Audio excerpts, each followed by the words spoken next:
আসসালামু আলাইকুম রহমতুল্লাহ বারকাতু। সবাই কেমন আছেন? আশা করি আলহামদুলিল্লাহ ভালো আছেন। আজকে আমি আপনাদের কাছে একটা হেল্প চাবো। যাদের জানা থাকে, অভিজ্ঞ থাকে, অবশ্যই আমার এই বিষয়ে একটু হেল্প করবেন। সেটা হচ্ছে, আমার এই জায়গাটা পুকুর ছিল।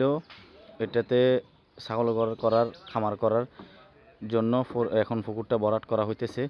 মোটামুটি আজকে শেষ হয়ে যাবে ইনশাল্লাহ। আগে করার নিয়ত ছিল ওইখানে, কিন্তু বাসা থেকে দূর হওয়ার কারণে ওই মাটিগুলো, এই যে ওইখান থেকে মাটিগুলো কাটে নিয়ে আসি, এখন বাসার সামনে নিয়ে আসতেছি। তো এখানে ছাগল ঘর করবো, খামার করব। তো এখন আপনাদের কাছে যে হেল্পটা চাইতেছি সেটা হচ্ছে, বিষয়টা যাদের জানা থাকবে অবশ্যই আমার এই বিষয়টা হেল্প করবেন, একটু মনোযোগ সহকারে শুনবেন।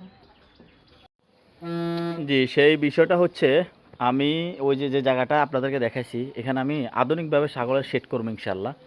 তো এই শেড করার জন্য যে জিনিসটা আপনারা আমারে যে পরামর্শটা দিবেন, আমার উপকার করবেন, সেটা হচ্ছে আমি এখানে মাছা ব্যবহার করব প্লাস্টিকের।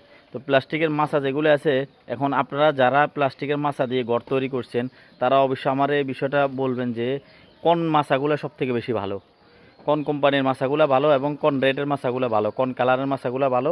প্রথমত আমার এই হেল্পটা করবেন যাদের জানা আছে তারা।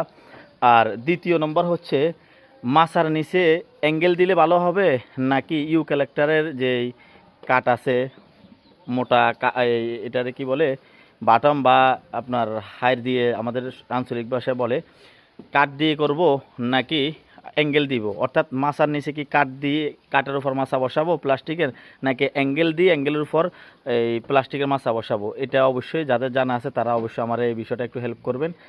এর পরের বিষয় হচ্ছে, 10 ফিট চড়া থাকবে, 30 ফিট লম্বা। এই 10 ফিট বাই 30 ফিটে চড়ার ভিতরে যদি অ্যাঙ্গেল দিতে হয়, তাহলে কত টাকার অ্যাঙ্গেল আসতে পারে? যারা করছেন অবশ্যই আমার এই বিষয়টা একটু ধারণা দিবেন। তো আপনাদের প্রতি আমার আন্তরিক কৃতজ্ঞ থাকবে, এই হেল্পটা আমার অবশ্যই করবেন। তো সব ভালো থাকবেন, সুস্থ থাকবেন। আসসালামু আলাইকুম রহমতুল্লাহি ওয়া বারাকাতুহু।